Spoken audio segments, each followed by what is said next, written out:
welcome to Patch Notes Parenting Podcast. This is the Pets edition. We are joined by some creatures today. This is my brother, my nephew's bearded dragon. His name is Smaug, the dragon from Lord of the Rings, Smaug, and he is a thick bearded dragon. He's a big bearded dragon, yeah. He's super chill though, except he has very sharp little claws. My name is Astra. I'm a Twitch partner, Mama 3, and professional loot goblin. My co-pilots for this evening are Cassie and E-Box. Cassie, which little creature do you have with you tonight? Oakley, my little kitty, my permanent She's kitten. such a sweetheart. She hangs out everywhere I'm at, so, And I'm Cassie. I forgot my bio already. Yep. Mom of 1, and business owner, athlete, and always losing arguments to her, so. Naturally. Yeah. Of course. Still. Mm-hmm.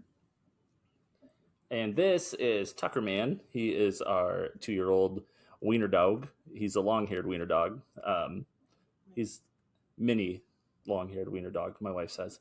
Get it right. Yeah, get it right.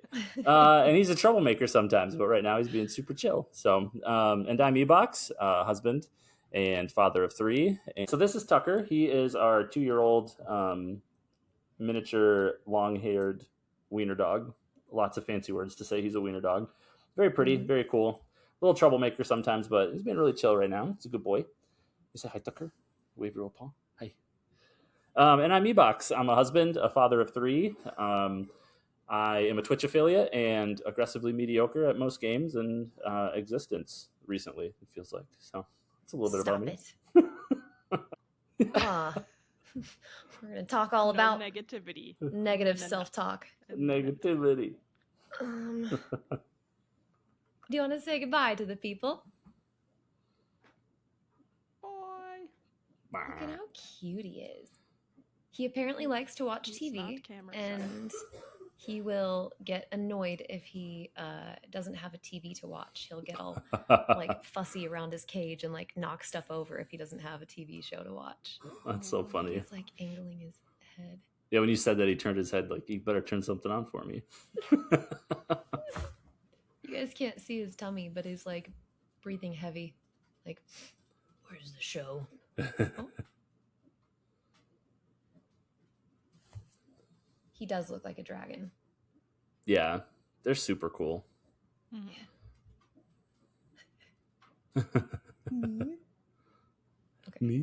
Okay, well, tonight we are talking about a couple of topics we've kind of approached a little bit here and there.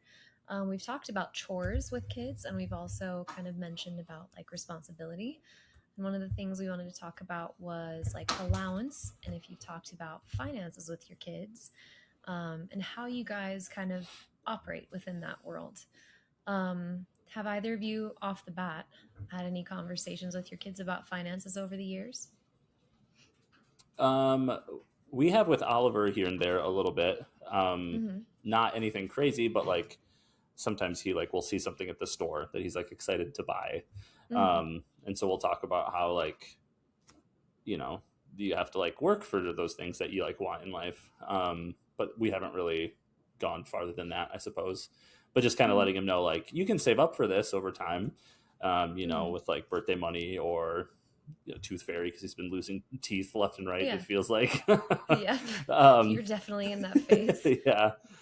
So stuff like that we've kind of talked about a little bit, but haven't dived too deeply into it. Yeah. What about you, Cassie? I have not dove deeply into that, only because Bryce is 3, so haven't quite gotten there. That makes sense. I would say we're kind of in the stage like with Oliver as well, where we can't buy everything from the stores, even though I heavily struggle with that. But Bryce will like request to go to Target and want a new toy and come home with something, but I usually go to like the dollar section now, just to be like, oh well, this one's expensive, or like talk about, you know, stuff like that. But yeah, no financial like straight financial chat yet. That's fair. Yeah. Yeah. I think my kids are the oldest out of all of us because I am also the oldest and the most ancient of all of us. Absolutely. And I haven't reached your guys' age yet. I know. Soon. Sunday Soon. birthday girl. Happy birthday, Cassie, on Sunday. Beep, beep, beep, beep. Not this Sunday. No, next Sunday. Yeah. Duh. When I said on Sunday, that clearly meant in 2 weeks because I know what the day of the That's week how is today. time works. So with my kids, I think I've mentioned it before. We've done summer allowances. The reason this topic was in my mind for this week is I maybe should have prefaced this before I asked either of you, but either way, I have a friend whose daughter was having a birthday, and they're recently kind of going through some financial changes, having some work adjustments with her and her husband, and so they're having a hard time justifying like the excess stuff. Like they're okay, but they're having a hard time with the extra cost of things. And I think that's a pretty common thread with people right now. Everything is a little expensive, and I feel like the job market is a very unique situation right now. The remote jobs are, everybody wants to work remote, and they're the most competitive to get, and it's tough because everyone's trying to do two things or a hustle. And she was talking about kind of a frustration of not being able to, like, wanting her daughter to be grateful for what she has and not raise like a spoiled child, but also to approach the topic in a gentle way. And with my kids, I've done summer chores, so they'll earn. My kids are young, so $1 is like still exciting for them. But I will do essentially like throughout the week. I thought I had it in here with me, but I don't have it in here. Throughout the week, they have the opportunity to make $2 a day, and so at the end of the week, they can make $10 if they do all the little 5 days. I don't do the weekends for the chores, but so they have the opportunity to make $10, and we talk to them about putting like $1 in your savings, and then you can, or $3, whatever percentage of your savings that you want to have. But I'm like, at least $1. Don't spend it all. Put at least $1 in your savings. And they're so funny. We bought these little piggy banks for them that they have these little drawers. So it's like to save, to spend, to share. And so they can put their cash in each of those, and essentially decide how they want to use their money each at the end of the week. And my kids tend to want to either buy some candy at the gas station or save their money. That's like the typical two things. And so we've talked in the realm of money about work equals pay in that kind of category, similarly to how you guys have approached things in like light intro conversations. And I think when I was talking to my friend, the thing that she would kind of say that we had a discussion and about, in my opinion, my approach is a little different than hers. When her daughter was upset about the birthday party stuff, she was saying, well, we can't afford it. We can't do this and we can't do that. But then a few months prior, her other daughter had a birthday party, and it was a thing with all of her friends, and because their job situation wasn't different like it is now. And so I told her, like, the next time you talk about it, because I'm sure there will be another time, maybe instead of saying we can't afford this right now and kind of coming down like it's a bad thing, instead say, we have a beautiful home, we have food on our table, and we get to have all your friends over and have a big old thing, but we're just not doing a big thing right now extra. And the reason it's different is because our money changed, and now it's a little bit different than it was a few months ago. But it's not to say that that's a forever thing, because I think that that's, kids deal in absolutes. And so if it's like we don't have enough money for something, then they fear not being able to have a roof over their head or have food, or they don't want to ask things like that we can't afford it, and that's, I feel bad for asking. Like that's something you want to, in my opinion, want to kind of angle away from, because I think money can be a fairly negative conversation as an adult, as a child.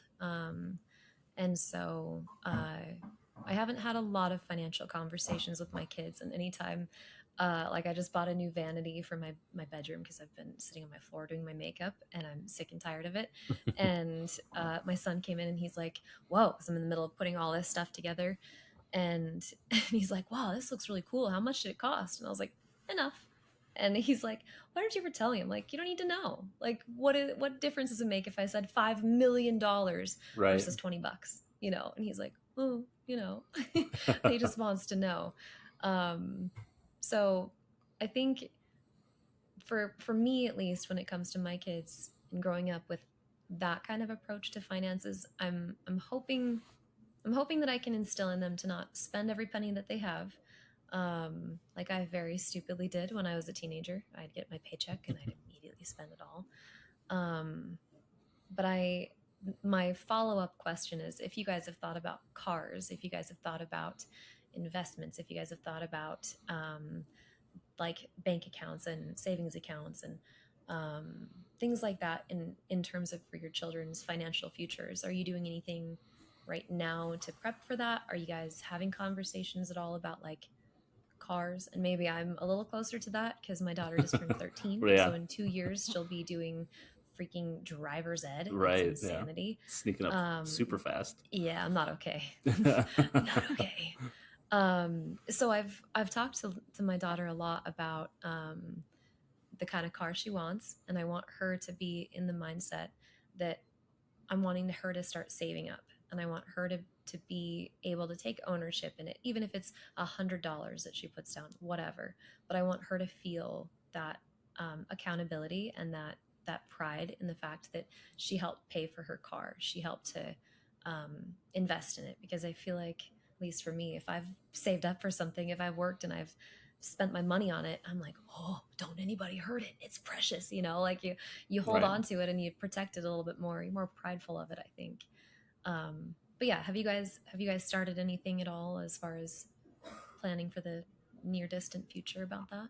Cass, you're nodding your head. I have, yeah. Yeah. What have you Well, done? so I receive child support monthly for Mm-hmm. Bryce, and when I started receiving that, I actually opened a bank account for Bryce, and all of that goes into there, so I don't ever actually use it Oh, monthly. nice. I've also Mm-hmm. invested in stocks for her as well. Oh yeah. And then have talked to like my parents about like what different bank accounts to do for schooling and whatnot, like a 529 account that's like Mm. specifically for school. Oh, to spend at college and Yeah, for for books and things like college that. and stuff. Okay. Yeah, and then I whatever feel money like from bank the account child things support. like that. I feel like it's as bad for me as like acronyms. I'm like, oh, it's a 401k, it's a 327. It's like, Yeah. I don't know what you're saying, man. I don't know acronyms. Got a 401k. Yeah, This is 529 great. is just So- for education. So Okay. so I've looked into like all of these options for Mhm. her and to get her to put her in a better spot for sure, because I like with how the world is today and how much more expensive things are today. Yeah. I want to make sure she's in a good financial spot. Mhm. So there's like like looked into trusts and a whole bunch of things for her to set her up Yeah. for financial success. That's awesome. I mean, I growing up for me, my car situation was different. So I actually, in order to get a first car, I had to have the perfect, like not perfect grades. I had to have good grades. Mhm. In order to go through driver's ed, I had to have a 3.0. In order to get a car, I had to have a 3.0, and I had to maintain good grades throughout that. Did you like that, or did that stress you out? Did you feel like okay with it, or was it like Yeah. anxiety inducing? No, it was fine because Hmm. I was in a different situation. I would say, and my mom could disagree, that I was probably the easier child to handle growing up, because I just didn't Could see get that. into any trouble. Yeah.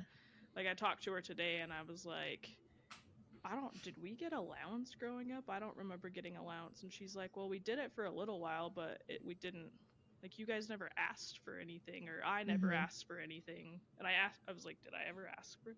She's like, no. Yeah. I was like, well, was I just busy with sports? And she's Mhm. like, yes. And my little sister was always like dance. I think Yeah. my sister danced like 40 hours a week. It was like school and Yeah. straight to dance until 8 or 9 o'clock at night. Mhm. So we just didn't. And we worked for stuff we did. So my thought on earning allowance is like there's going to be expected Mhm. chores that you have to do at home, so you're not going to get paid to like maintain the cleanliness of your room. You're not going to get paid to clean your bathroom. Yeah. But if you go outside of like extra chores, so if Mhm. you like do something else around the house, like one of our big things was pulling weeds in our backyard. Yeah. If you remember my backyard, there was lots of places for weeds. Uh-huh. So if we like spent It's a very fun whatever we would backyard. like earn, yeah. Mhm. And so there's just a lot of different things. But yeah, I definitely want to set up Bryce for success and financial success. And Mhm. as we get like, as she gets older, I'll obviously have those conversations with her where like, you know, you can explain it to her as far as like a toy and be like, well, this is expensive. Like, do you want this? And we'll work towards earning that. And like, you know, Mhm. whatever. Like right now it's as simple as like, okay, if you have good behavior, you can have a sucker. Like, Yeah. if you listen, you Mhm. can have a sucker. And I bought like Mhm. a 500 pack of Dum Dums from Costco. And Oh, it's like, I saw those when we were unpacking yeah. at your house. I was Yeah. like, And she's that's her smart mom. motivation right now. So I'm like, Yeah. oh, that's perfect because she is Mhm. like diehard candy chocolate fan. So Mhm. that's her motivation right now. And I'm sure as we get older, It'll shift. back Yeah. to the conversation with chores, and I said that I wanted to buy her a little vacuum. I did do that. Yeah. And I have Oh, I yeah. can post a picture on TikTok. I have it from her Yeah. back. But she will pick Cute. up her vacuum and just like go around like in the house and stuff, and it actually vacuums. It's so So cool. I like That's showed her awesome. like the little case where she can see all the yuckies. All the yuckies. Yeah, Get 'em out and of she here. like Harley, our dog, chewed up a toy because she's notorious for that, and there was like Mhm. fluff. And Ugh. she's like, Mom, I gotta Yeah. vacuum the fluff, and she just did that on her own. I didn't What? have to say anything. Yeah. That's awesome. And then she got mad at What a me because I sweetheart. did the kitty litter the other day without her. But she's been sick, so yeah. Oh, Yeah. So I'm like, I feel like we're on the right track. Like, for sure. she wants to be super helpful, and she like, Yeah. I feel Yeah. like I'm instilling like my cleanliness Mhm. in her that I got from my mom. So, Yes. but You have a yeah. unique situation, I think, when it comes to financial things in the future, because you're gonna have the co-parenting financial situation. Obviously, with Bryce only being 3, you know, your car situation is far in the Long future. down the road. Yeah. But is that She'll more than something? likely get, like, if I buy a new car, that's probably the car she'll get. I was gonna say, is that something you guys have talked about at all, or have you? Okay. Mm-mm. Yeah. No, but I have that's friends I who- mean, knowing the situation, Uh-huh. it'll be like things will come from me, like, you know, all the Yeah.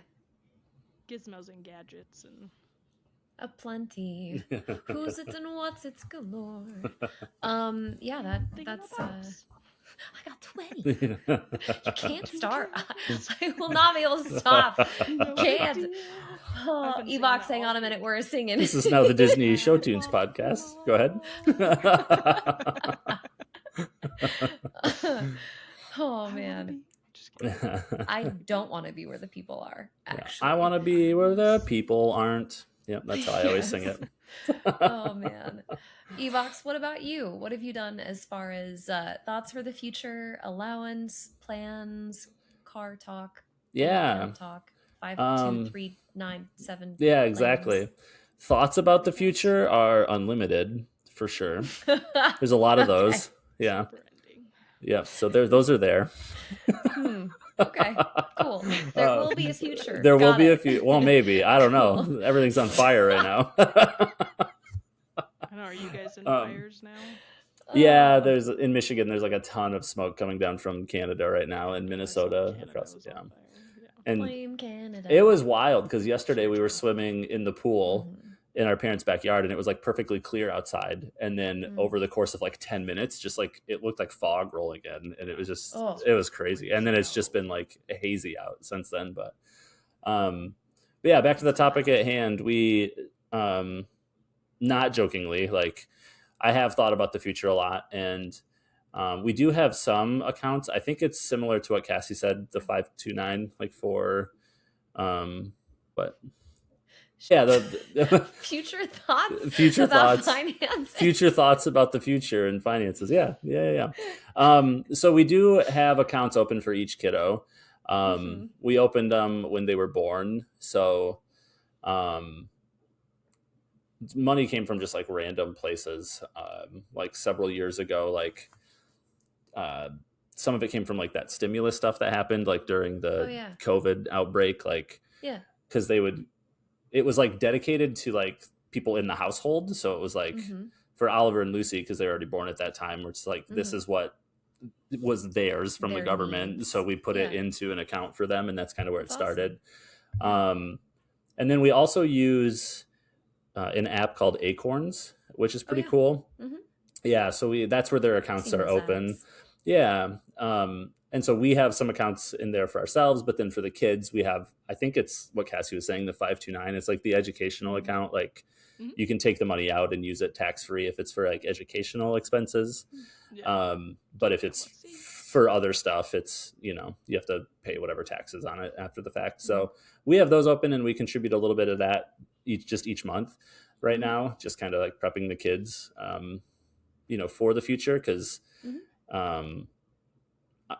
it feels, I'm not going to talk bad about myself. It feels like peanuts sometimes because, but it's not, like, because when I was a kid, like growing up, we didn't have chores. We didn't have allowances. We didn't have a childhood, kind of, in the nicest way possible. So it was like the idea of like, well, I don't know, hearing like stories about like, oh yeah, we did this for our allowance and we did that for our allowance. It's like, I remember when I turned 16 and could drive, like I went to work and then like paid my parents basically to live at home is what it felt like, that's kind of the kind of household I was raised in. And so,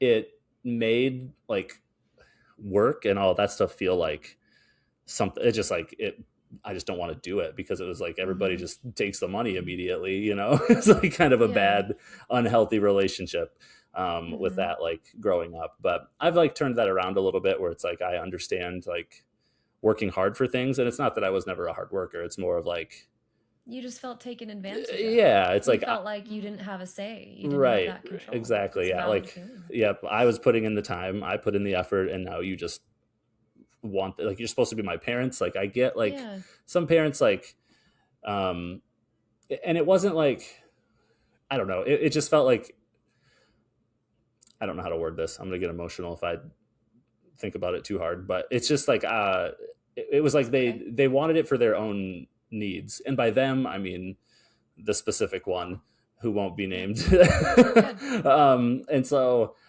it was just rough. Like I never learned anything about money. Like my parents were terrible with their money. Like we moved like 7 or 8 times before I hit high school because of like bankruptcy type issues and just moving away from your problems and, that kind of stuff. And well, that probably puts a lot of scary pressure for you as the provider in your home when you've had to learn it on your own and not have a good example growing up of what that looks like. That's a lot of it is a lot of pressure for sure. Yeah. And that's like last week, that's what I was talking about, where it's like the mental load for me is just like this is going to sound silly probably, but just like figuring out how to be an adult like sometimes, because I think that's what we're all doing. But like making payments on a credit card, like no one tells you how to do that. You just have to figure it out. Right. Yeah. And we're like I said, we have those accounts for the kids now where we were putting a little bit into them. We've also kind of scaled back on that for now, because like my wife is currently not working. And my job is great, but it's like we're like just above break even with just me working. So like while we're figuring life stuff out and like what's next, you're just on that front, battening just down the hatches, battening down the hatches a little bit, Um, I don't know where I was going with that, but I think even that, I know where I was going with that. Even that, like, just is not something my parents did, you know, like it was still, they just, They weren't aware of their own responsible. financial Yeah. despair. And the weird thing was, as a kid, it's like, we never had like a ton of stuff. Like, we didn't do a ton of stuff. We didn't go anywhere. It was just like we were at home, but it was like, I'm sure they were doing the best they could. I know my dad worked super hard for like what he had at the time, but yeah, it was just like the financial literacy part of it. It was like, there wasn't financial literacy. It was like, we have to spend the money we just made. And that was like all it was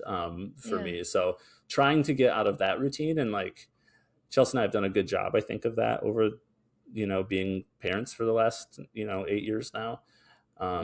Where, you know, we do have a pretty good chunk in retirement for ourselves, like moving forward. We have those accounts for the kids set up.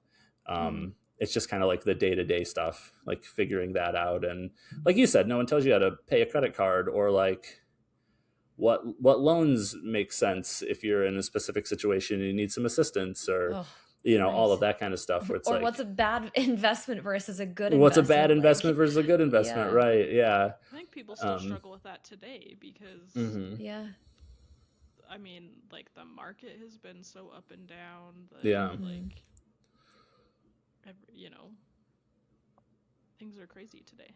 Yeah, they are. And that's, unless I think you, that's like, really pay attention to stuff like that, like watching markets, watching the and that's what I enjoy about like the Acorns app that I use. Like, not to be an ad for Acorns, but it's just like, it makes it simple. Where it's like, official sponsor is Acorns. Ep5's Acorn app.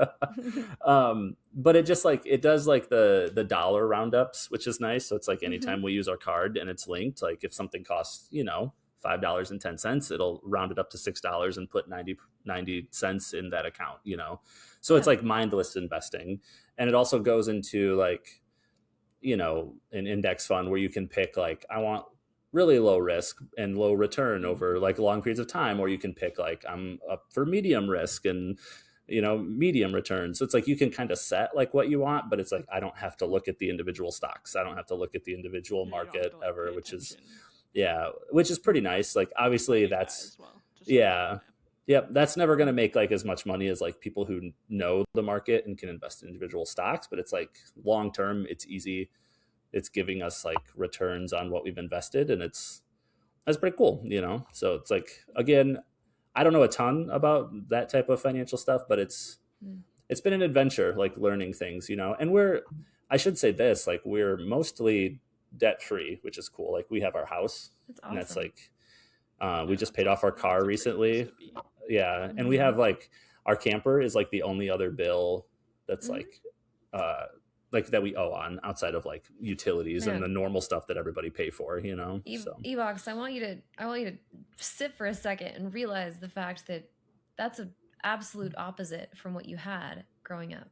And that your parents didn't have that. Yeah. You're crushing it without any like guidelines to know what to do. Just a lot of guessing. Yeah. I'm sure you and Chelsea are just big guessers. Yeah.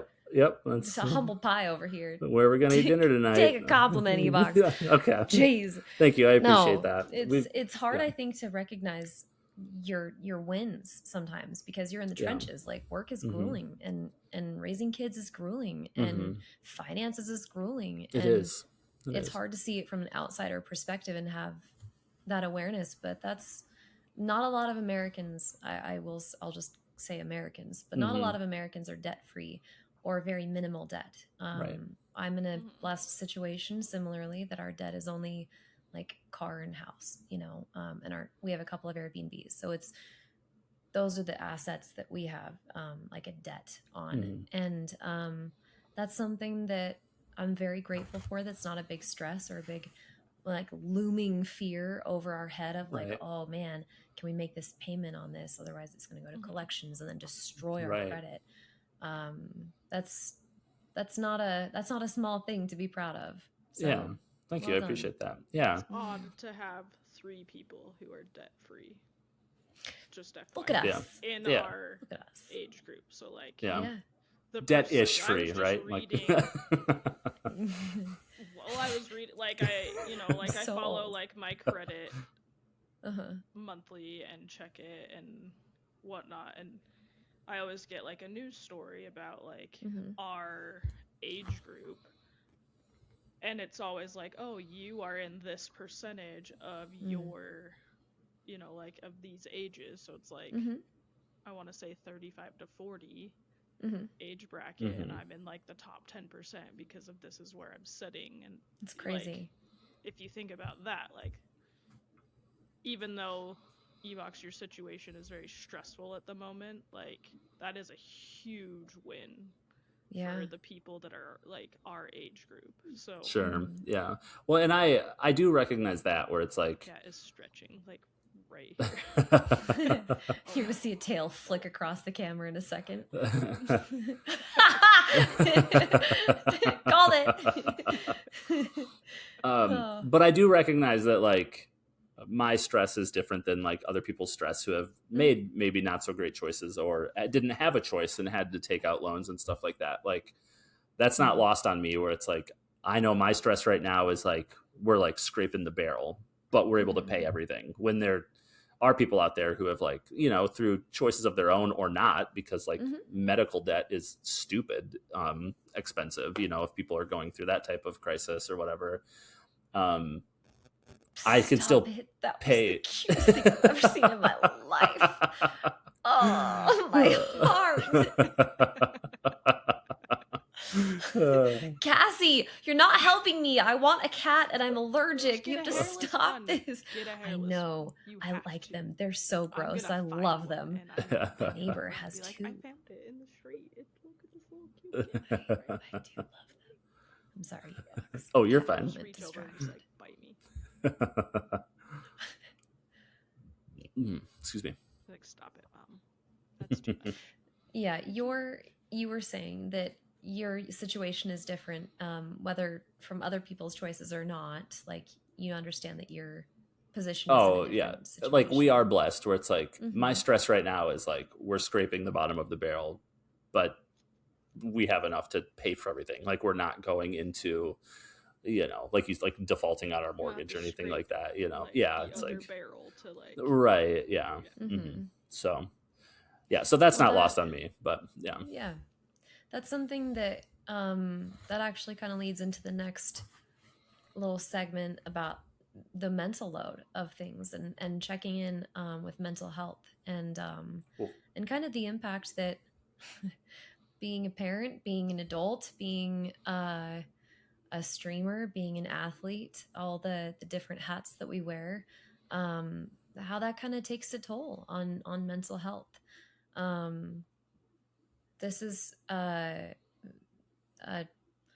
topic that can be a little heavy, so just maybe a heads up, fair warning to people. But mental health is something that I've, like, depression and anxiety in particular, that I've struggled with since high school, and, well, actually really since elementary school. The tests that you do at the end of the year, like all those like big statewide tests. The state tests, in Utah and in Washington. Like, I'm sure it's across every state. When I was in like second grade, I barfed my brains out in the middle of the test, and I was like, this is so embarrassing. Third grade, same thing happened. Fourth grade, same thing happened. I thought I had the worst luck possible getting sick every single time we do these state tests. And it wasn't until I was an adult and I had my stupid ACT test prep crap that I barfed the morning of the ACT, and I was like, screw this. And I realized, oh, I have anxiety. It was like, that just dawned on me, because our generation didn't talk about mental health. No one in our high school, like Cassie's in my experience, I'll speak for that, and I can't speak for yours, Ebox, but I'm assuming that it's probably the same thing. No one talked about depression. No one talked about suicide. No one talked about anxiety and having those mental burdens like weigh on you, especially as a teenager. That just wasn't talked about. and I really struggled in my senior year of high school. It felt like all my friends knew what they were doing with their lives, and I was like, "Hi, I don't know. I'm gonna go to college, I guess, and do nursing because my dad tells me I should do it." Like I did medical assisting in high school because that was what one of my friends did too, and I just kind of was following the groove of other people because I didn't really have an idea of what I wanted to do with my life. And that kind of was an inner turmoil that I didn't know about. Like I couldn't understand why I was feeling stressed or why I was feeling down and like kind of moody, like nobody understands me, like hair in your face. But I learned about myself, and I think I've mentioned it on this podcast. I don't remember, but I kind of I thought when I graduated high school and I kind of got into my rhythm as an adult, I thought that I had, is that my headset buzzing? It might be. I was looking at The staticky? Mm-hmm. Oh, I think it was my phone. It just buzzed on the table. You. Yeah. Is it gone now? Yeah. I think Sorry so. about that. No, you're fine. That's like the old school days when you could tell that the phone was going to ring when someone was on the internet. Do you remember that sound? Oh, that's what that's it sounded like too. It was. Yeah. Oh my gosh. My phone was literally sitting on my mic cable, so it probably just like traveled all the way up through the cable to the actual mic. Yeah. Yeah. That's funny. But oh man, where was I? Sorry about that. Oh, no, you're fine.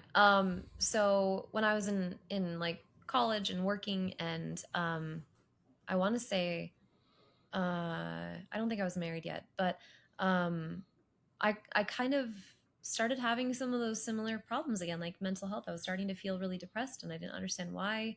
I thought I had fixed it. I thought I'd beat it. I thought it was something that I had vanquished these bad thoughts, these like the dark passenger is what I then called it, because as I'm driving my little car in life, my life car, I now have a buddy in the passenger seat that I'm very well acquainted with. That's just me, just a dark passenger is what I call him.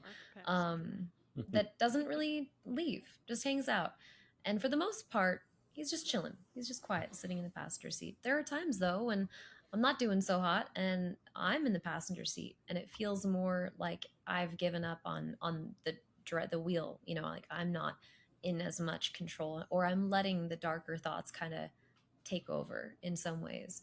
And that can be something that is hard to spot. It's hard to see it because we can't read each other's minds. And something that it took me a hot minute to realize that there are things that I would benefit from going to therapy for. And I had some, after each of my kids, I had some postpartum depression that was, some little bits were more than others. And it just seemed that there was more kind of rattling around in my head that I needed to talk about.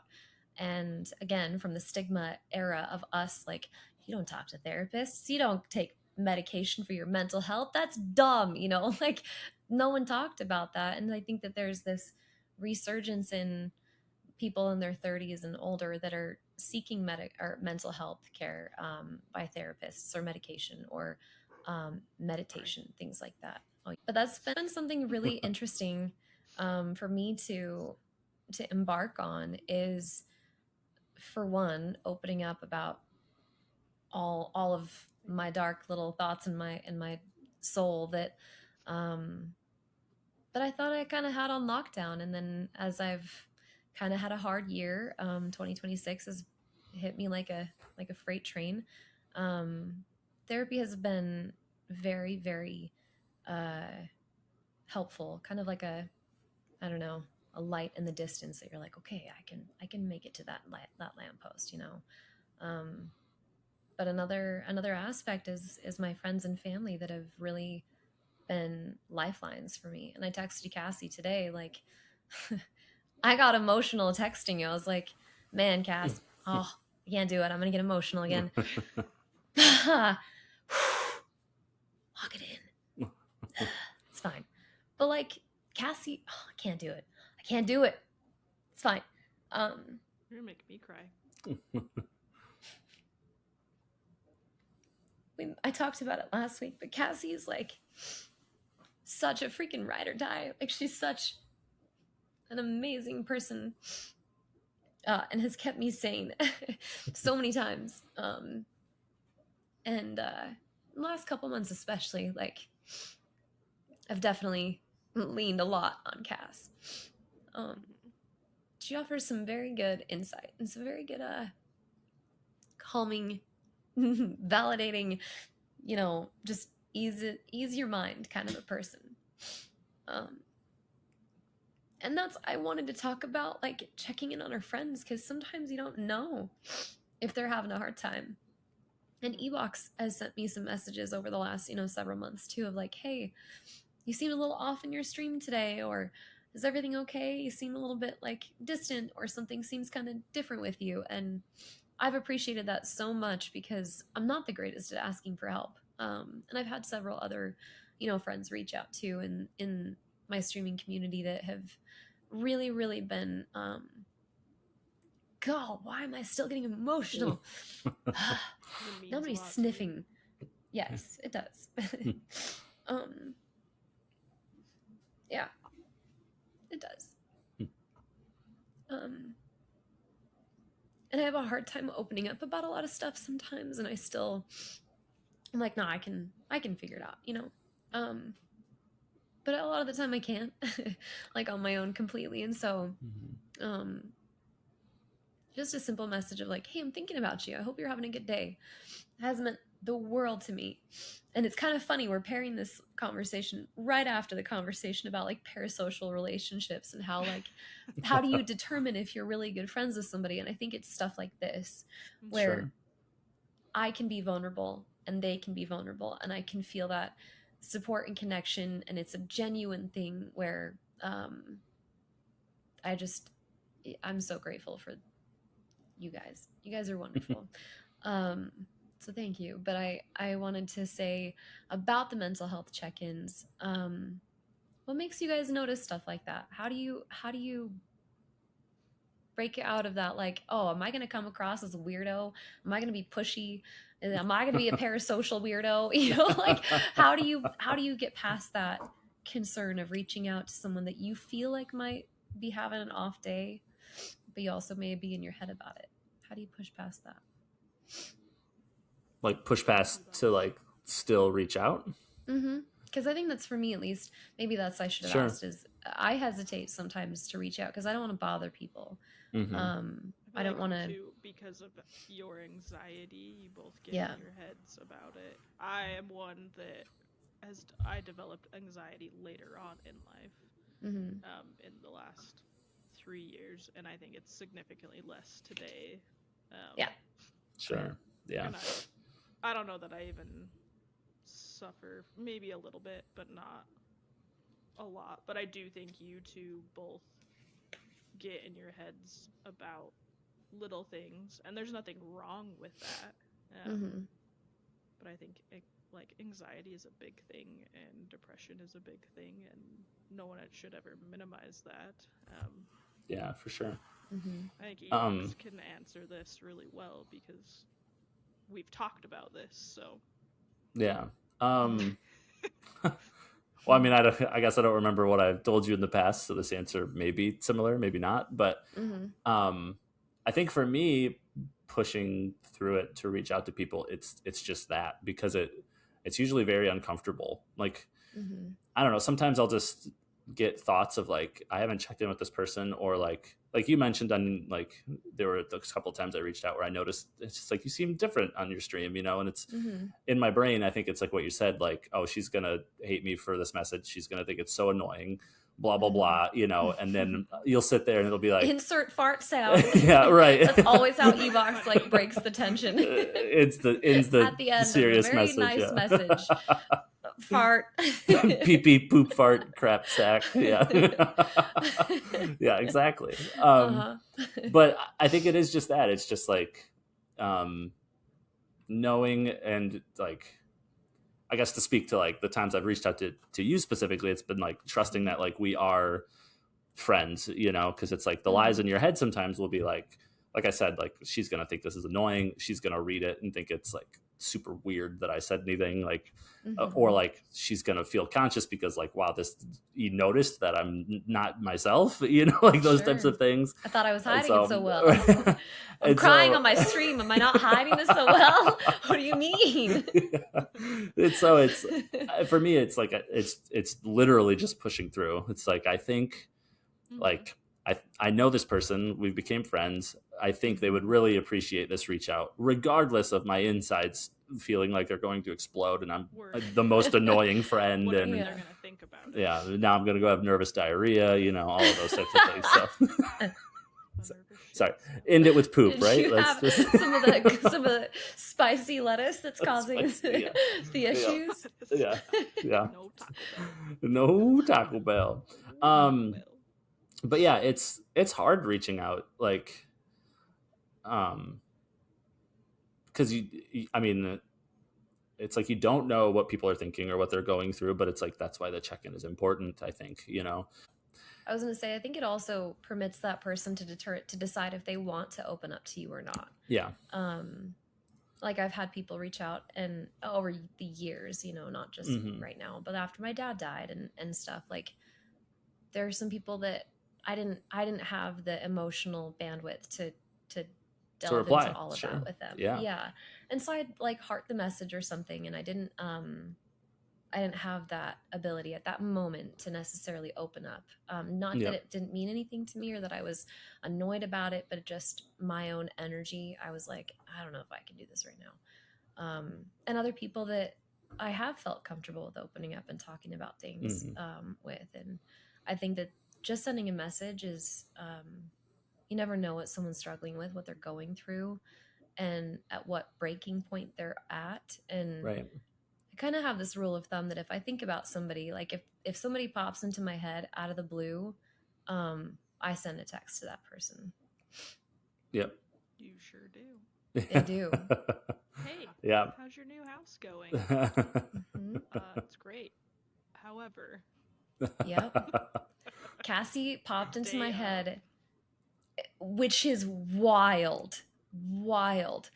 Cassie popped into my head, like out of the blue. And I've obviously known Cassie for a very long time. We're ancient. And I was like, I need to send a text to Cassie. And I had no idea the hellstorm you were in at that time. So that was pretty wild. That day that you messaged me, and I was like, well, actually, my life's about to end, so. No, it's about to begin. Don't even. We're shifting perspectives here, remember? Yeah. My current life that I was in is about to implode. Yes. Yeah. So, the very day. But yeah, I was gonna say, Ebox and I are also victims of your hearting a message as well. So, but that's I don't know what you mean. But I'm gonna put Ebox and I on the spot. Ebox and I have actually talked about that and I'm gonna put you on the spot, Ebox, because I know your anxiety gets to you. He's like, well, go for it. Only hearted my message. I'm like, that's a good thing. Like, right. Yeah. I was like, that's a good thing, right? Yeah. You for 20 years. I'm like, she hearts your message. Like, she got it. She needs to process what she's going through. She will get back to you, and you always do. Like, it's always like it'll take me 7 business days. A week, maybe.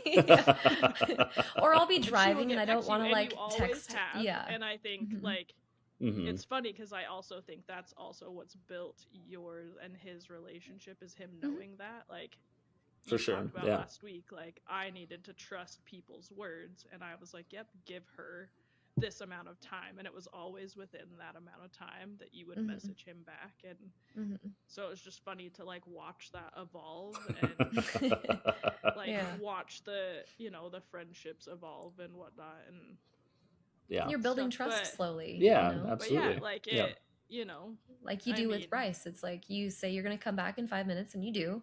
Yeah. I'll eventually message back, and I do. The concept of time, like now, because I do that, in her concept of time, she has no concept of time. So she's like, but 10 minutes is so long. Yeah. Yeah. Well, When it's you've a only little been longer than alive 10. when you've only been alive for like what 36 months, 10 minutes is still a pretty decent chunk of that time. Yeah, considering timeout is the longest time ever, and it's only 3 minutes. 2 minutes, 3 minutes. Oh, that's an eternity. Speaking of a long time, tonight we were driving in the car with the kids, and like something came up, and Oliver's like, "How many days have I been alive?" And so I looked up like how many days he's been alive, and I was like, how many days have I been alive? And I shouldn't have done that because it was like 13,500 some, and I was like, good Lord. It's like, that's amazing.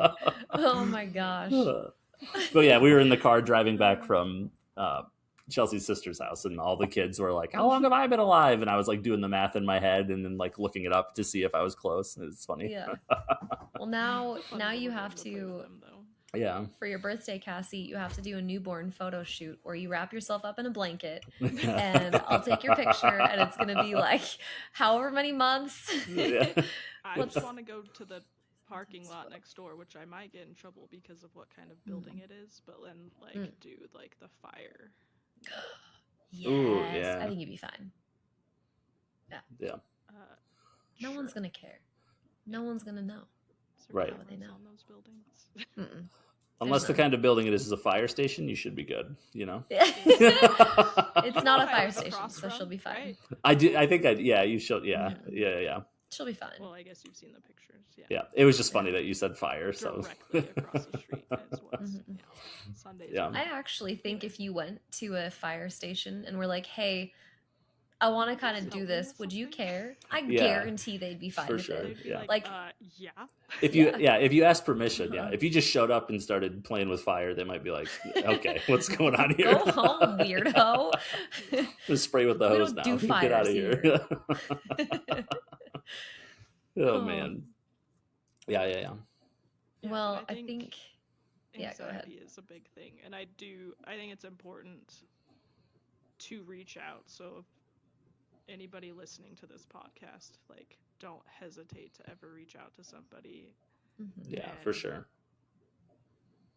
Reach out if you're going through something, like to any of us, to any of the people in the community, in whoever's community that you're in, like, please don't hesitate to like do that, because we're all here for each other. So and there's also a lot of comfort to know that you're not the only person who's struggling. Like, going to therapy was this kind of scary thing of like, oh my gosh, is this is kind of like depressing. Terrified. Of course I was. I was like terrified, and I was like, it was a hot mess for you, and it's been great. It's been very, very helpful for me. I really appreciate my perspective being challenged, and I think having someone, a therapist, a friend, a coworker, whatever, as you're talking to them or complaining to them or whatever, venting about life, if they give you a reality check or change the perspective, instead of saying, I'm so scared about this or I'm so mad about this, try to take a step back and think, how can I feel? This is something that I work on a freaking daily basis. But how can I be empowered in this moment instead of scared? How can I feel in control of this moment instead of in fear? And I think knowing that so many other people are in the trenches right now, mentally, physically, whatever. There's a lot of hard times right now. And Cassie's right. My DMs are open. I will take probably a while to get back. However, I do check my Discord at least once a day now. I've gotten a little better about checking, and people care. People want you around. You have importance, and there's always room at any table for anybody to sit at. And something that my little epiphany that I had the other day is that every person is beautiful inside and out. Every person has value. It's the stupidest thing for me to have taken this long to realize and to recognize that self-love and confidence is something that I have always struggled with, and like just picking myself apart in every way. and having that realization of like, oh, okay, everybody's pretty, everybody has beauty. That's something that I can acknowledge about myself and about others. So I think that the hardest thing for me is reaching out, and that's probably a very common thing, is that people feel that I don't want to burden someone. They can't help it. They can't fix it. They can't fix it, but they can help. I promise. Reaching out Just to a even friend talking helps to somebody. tremendously. Yeah, for sure. Just having a conversation, or going and sitting in a room with somebody that's going through a hard time. Like, you don't have to talk about the issue, but like just being someone there, knowing that you're there for them, or vice versa. Like, or sitting in a cold plunge with somebody. yeah. Been there, done that. I made Cassie come to a cold plunge hot sauna thing with me because I needed to turn my brain off, and it was wonderful. Torture, but I love cold plunges. Sure. That's actually a really good that's also a really good like nervous system reset. If you're feeling overwhelmed, stressed, all the things, if you do a cold plunge, it literally shocks your system to be like, no, now you're panicking. You can panic about this. Everything else is easy. This you don't is an actual problem. You're gonna freeze to death. You've been in here for 12 seconds. You're gonna die. Oh, that's they're funny. Very fun though. Have you ever done a cold plunge box? I haven't done like an official cold plunge, but I've gone swimming in the Great Lakes in the spring, which is roughly the same thing, I think. Oh, how cold does that get? Well, they get down to like 40 degrees over the winter. They never completely freeze because they're so big, but then it takes them like the what? She said they don't freeze? Because they're so big is what you said. Got her to say it. Perfect. That's what she said. Evox, have you seen my nails? But yeah, it takes like all summer for them to warm up. So like sometimes you'd go swimming in like, early spring, and it was like, sometimes it would be like those weird nights where the water was warmer than the air. If it was like a, cool 50-degree night and you pop into the cold water and it felt good. But no, never like, I've never gone in the winter, but there are a lot of people who do cold plunges in the Great Lakes in the wintertime. No. Cassie's done a cold plunge, not with me, in a lake. That I don't think I could do it because there was ice. Sorry, we're on a random cold plunge tangent. Yeah. I don't know how you do that. You have shoes though, right? Those like neoprene shoes. Yeah, I wore neoprene shoes and Crocs to like walk out. So I did a cold plunge into Bear Lake in January. Bear Lake's like a very northern lake in Utah. Gotcha. It was snowing and very windy, so the wind chill I think was like 20 degrees. And it and I did better last year than I did this year. This year it was sunny. It was like 30 jumping in, and it was like the water was freezing. And then so I think I did well last year because my body was already freezing from outside. You have to, like, stand on the dock with no jacket or anything, and you're like in I was in a t-shirt and shorts because that's what I chose to wear. And do you wear a life jacket? No. And I jumped at the far end because everyone else was a wuss. So of course you did. Yes. So I had the most swimming. Oh, I mean, but at the same time, your muscles can warm up though, so it's probably not a bad thing to. Yeah, so it like forced us to stay in longer. So, because my mom was like, I want to stay in longer, and everybody said, I want to stay in longer, and I was like, your mom did it too? Yeah. That's awesome. There's a picture of us. Your mom's so cool. That's awesome. That is awesome. I think we're nearing the end of our discussion here for the evening. What's our parenting win for the week? You guys have, or maybe not a parenting win. Maybe it's goal win you've had this week. So say like a parenting win/fail was on. Was that yesterday? Yesterday, yeah.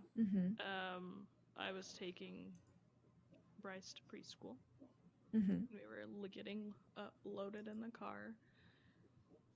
And she was frustrated for, I don't even remember the reason, but she was so frustrated she decided that it was appropriate to spit in my face.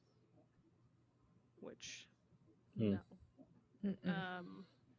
And I was angry enough that I had to walk away from her, and I she had 2 suckers because she I have a thing with her that she can have some on the way to school. I know, judge me all you want, but she does get a sucker No on judgments the way to at all. preschool at 7:45 in the morning. I drink Rogue in the morning. It's all sugary and caffeine, you know. It's fine. So I ripped the suckers out of her car seat and closed the door, walked away, and then I had to drive for a minute in silence. And she was like, "Mom, are you happy?" And I was like, "No, I'm very frustrated." And that's an interesting observation. Yeah, she asked me that a lot. So yeah. And I explained to her that obviously, and I said, "Who spits in your face? Like who taught you that?" And she said someone did it to her the day before. And I said, "Well, how did that make you feel?" She said, "Bad." And I said, "Well, how do you think it made Mom feel when you spit in her face?" And she said, "Bad." And I said, "Do you like that feeling? Do you like to feel bad?" She said, "Well, no." And I said, "Well, why do you want to make other people feel bad?" She said, sat there for a minute, and she's like, "Well, I don't." I said, I don't know. I talked about this with Mandy, but I was like, are you kidding? So I was very, heavily frustrated. Because it was, right here. Close to my eye, a big old glob of spit. And I was like, one, how did you learn to do that? Stuff, but I don't know how to hawk a loogie. Yeah. Teach she me, felt Bryce. bad, and she was like, "No, I don't." And I said, "It's not okay to make other people feel that way. You can." I always tell her, "You can feel frustrated, but you can't act mean. Never. We can talk it out." So I was just like Mom was like, "I have to walk away from you so I don't get over scream at you," because that's the rage that I was feeling, and I wanted to raise my voice and slam my door, and I yeah, but I didn't. I just took her suckers and held them, and she's like, "I just want my suckers." And I was like, "Do you think someone that spits in someone's face gets a sucker? No." So. Well, I think your questions that you asked her too were really appropriate, because you were saying, trying to figure out where she learned it and then how it made her feel. And I think that having emotional intelligence and awareness at such a young age will serve her in all of life's situations, especially around people that may not have her best interests at heart, or who may try to manipulate or try to spin something. If she listens to that feeling of this doesn't feel right, something about this feels wrong, as she gets older, she'll have more lessons from you, obviously, about listening to that feeling and being emotionally aware enough that she can recognize what's wrong or what's right, and I think Merlin mentioned it in the comments section about making friends online and opening your the door for your friend, your kids to have friends. Friends. And I think that that's a very good point too, is having those conversations early on with your kids to help them recognize what makes a good friend, and talking about how you feel is huge. That's that's the best a way parenting win. Is what they're how is this person making you feel? Did you like that little boy spit in your face? Well, no, but so why are we doing that to other people? If you don't like the feeling, don't ever give other people that feeling. So that's what I'm trying. Yeah, that's great. For How sure. about you, E-Box? She's 3, so yeah. Work in progress. Parenting win. from the week. What was the other one you said? Parenting win or just like mental Or just like a life win, life something you've been win? working on that you're feeling like an accomplishment. Yeah, If we've you always done parenting stuff, but what's like a Mhm. Sure. streaming personal one? win, a career win, a relationship win, a mental health Yeah. win, Sure. I can come back to you too if you need a second to think. Yeah, can you come back to me? I'm gonna think Yeah, about I it for a got you. second. Yeah. When Cassie was talking about, parenting wins and stuff, it made me think about something that I don't know if I've shared. But when I started going to therapy, one of my hard points in my life is confrontation. Um, I'm a people pleaser to my very soul, and I hate making other people uncomfy. It's something that I struggle with on a daily basis. I don't want to take up space. I don't want to inconvenience anybody. Hate it. Hate it with every fiber of my being. Loathe. It You makes both do. You both it don't makes want my to make soul people feel feel like bad. it's on fire. Yeah. Yes. Yeah.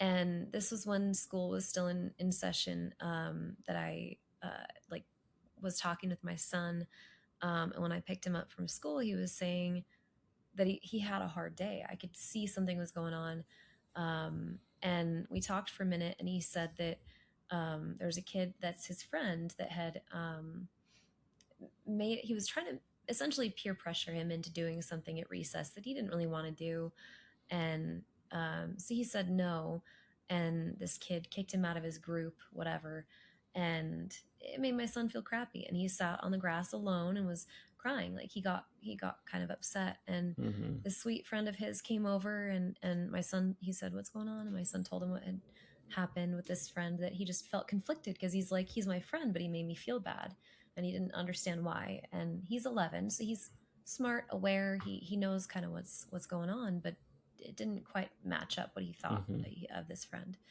Um, and this one friend was really nice to my son and said that you don't ever have to do anything you don't want to do. And I'm sorry he treated you like that. That's not nice. Just like another 11-year-old kid, just like validating when I Yeah. couldn't be there, to help him. But he's telling me this, and I was like, well, we need a treat from the gas station for sure. So we go and to the gas station. There's one that's not too far from me, and pulled up, and we were just talking in the car for a minute. And as we were sitting there, he kind of sits up and he's like, "Oh, that's him." And I was like, "What?" And it's this kid that walks past with a woman, and I was like, "I've seen her before." And I think she's like a crossing guard at the school. And I was like, "Are you positive that that's his mom?" Or sorry, I take it back. The kid was not there, but the mother was there. And he's like, "Yeah, I'm positive that that's his mom." And I was like, "Okay, here we go. Let's go." And so we go, and my heart is just like, I might pass out before I even say a word to this woman. And so I walk up to her, and I was like, "Hi, are you so and so's mom?" And she's like, "Yeah." And I was like, "Oh, this is my son." And they were playing at recess, and I kind of gave just like a quick little, bit about there's just kind of something going on, where he was trying to make him do something and he didn't really want to, and I wanted you to be aware of it because we're having a discussion. He's okay, but he just kind of felt conflicted about what was going on, and I would want to know if my son kind of had something going on at recess where there was maybe some communication with his friend, or maybe didn't feel very good afterwards. And I just wanted you to know. I know that they're friends. And anyway, she was kind of skeptical at first, but nice. Like, I'll talk to him. And was like, if he's being a punk, he's going to lose all of his privileges. Like she kind of had this little like sass to her. I was like, oh, let's hope. And I walked with my son down the aisle and like to, get a little snack, and I like gave him a big hug, and I was like, "Buddy, that was scary." And he's like, "Yeah." And I was like, "Do you feel better?" And he's like, "Yeah." And I was like, "Me too." And I never, prior to going to therapy, I never would have confronted another kid's mother in a public setting. And I said it nicely. I wasn't like, "Your son is a piece of crap." Like, I was like, "I'm so Sure. sorry to be confrontational. This is like not at all who I normally am." And she's like, "No, you're not being confrontational at all. I'd want to know too. So I appreciate it." Like she was normal about it. And so that was like that first part. We go home, all the things. And that next day, this boy showed up at our house with his mom, and they had baked like brownies for my son to say sorry. And then he got my son's phone number because he has a little watch, and they coordinated a little hangout, and then he invited him to his birthday party. And so my son was feeling like super, just like full big picture of like Yeah. feeling conflicted and not prioritized. And if I hadn't taken that like leap of faith of like, I can be brave for my son, you know, I can Yeah. I can step in front of a bullet, you know, kind of a thing. Even if it is another scary mother that I'm like, please don't be mean. But that was something I was really proud of, and then I was also really proud of my son for being able to see it, believe the forgiveness from this other boy, and to be friends still, and like be able to put like unhappy feelings aside, and to just be Yeah. able to see what it is at face value, is that they're friends. And maybe one was being kind of snarky, and maybe Link, you know, my son was being a little sensitive, and it is what it is, but it worked out for the best. Yeah, that's awesome. That's a really good story. Mm. Yeah, like you were saying, it takes a lot to confront things when you're like part of it, you know. So to like approach someone at a gas station when it's like, you know, you weren't there, it's like that's huge. That's good. Yeah. I like that. And you're standing up for your son, which is good, because he's going to learn to stand up for those around him, because you were like, Yeah. you know, doing it on his behalf, which is Yeah. awesome. So it's like being mama bear, you know. That's good. Yeah. Superhero. Yeah, superhero. Astra capes. No capes. No capes. I think capes in yeah, September. my underwear have capes on the back of them, so I don't want people to see it on my back. Right, Tuck it into your pants, you know. Yeah. That's funny. Got myself with that one. Oh my gosh. I think thought she was gonna roll off. Yeah. I think my parenting win for the last couple of weeks, as we've been kind of traveling and in Michigan, is just trying to take a couple of minutes with. Sorry, you're fine. with each kiddo, like throughout the day, like, and just check in with them, ask them how their day was. Like Winston's been loving playing catch lately, so I've been trying to just sit down and just throw a ball back and forth, you know, for a few minutes after work. Today, when I saw those sandhill cranes, like I came back to mom and dad's house and I was like, Oliver, come get in the car with me. I want to go show you something. And so took him like out to see the cranes as I was taking photos of them. And Lucy, she's the easiest one to spend time with, because she just wants to like sit and snuggle with me like all the time, you know, and just she tells me about her day, tells me what's going on. So I think it's just for me, because sometimes I struggle being stuck in like the big scary thoughts of finances and future, and I joked about having all of the thoughts, like is the future thoughts, like yeah, they're there, you know. But it's real, you know, and sometimes it takes me out of moments. And so I think I've been trying just to be a little more mindful of, you know, sitting down and spending some time just one-on-one with the kids, even if it's like 5 minutes, you know, and just chatting and hanging out. So yeah, because those 5 minutes mean something to them. Like, even though it's 5, absolutely, we understand the concept of time, but those 5 minutes matter. Yeah, absolutely, for sure. Oh yeah. Matter. Yeah. So. And I've also been focusing a lot lately, you know, I've been thinking about the golden rule lately, you know, which is like do to others like you would want to be done to yourself. Yeah. And the more I've been thinking about that, the more it's like I want to do for others what they want, how they want to be treated, you know, not necessarily because like how I want to be treated is probably not how you want to be treated in certain situations. Yeah. And so it's like just like kind of being mindful of that, where it's like obviously, you know, it's good to treat others the way that you want to be treated, but it's also, I would say it's better to like learn how other folks want to be treated. And so with my kids, you know, it's like figuring out, we talked about the love languages before with the kids, like how they want to spend time and how they want to do things. So yeah, that's a cool little test you can do with your kids. I think under the age of 9, you can't do like the little online test. There's like a book you can do instead.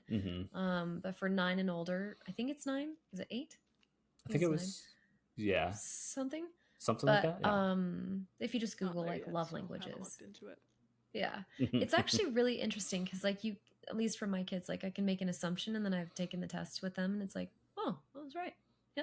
Yeah. When we were talking about allowance earlier and like kids' needs and stuff, and I think like what Cassie's saying too is like your kids want you, They want Chelsea. They want that connection and that Yeah. time. I'm sure they'd love a new toy and new clothes and new whatever, but spending time with them and travel as absurdly chaotic as it has been to get there, and I'm sure it'll be insane going home. Yeah. As much as a battle as it's been, by taking the summer weeks to just focus with like uninterrupted family time is huge. Yeah. My dad would always take us camping every single summer, and we didn't really do big trips growing up. I'm the youngest of 5 kids, and it was a different time. Very. Yeah. And those are memories that I I've been on trips cherish with 5 my kids. dad. It's chaos. Yeah.